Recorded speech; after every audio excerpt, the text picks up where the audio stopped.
各位家長，發現子女入咗名校之後，原本標青嘅成績變得平庸。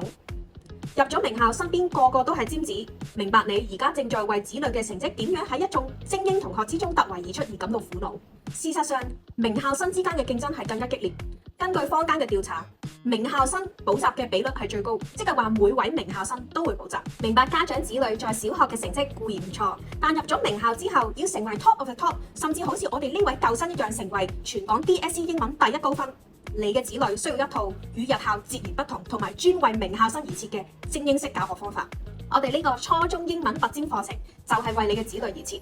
透過灌輸英文5星星4卷考試技巧，培養到子女5星星英文考試思維，輔以大量嘅 vocab 同埋 sentence pattern， 培養到子女出色嘅英文語感。最後針對子女英文分卷嘅弱點重點改善，子女嘅成績自然突圍而出，成為人中龍鳳。預先教授 DSE 高中獨有應試思維，讓子女提早吸收，為未來5星星英文鋪路，搶佔先機，真正贏在起跑線。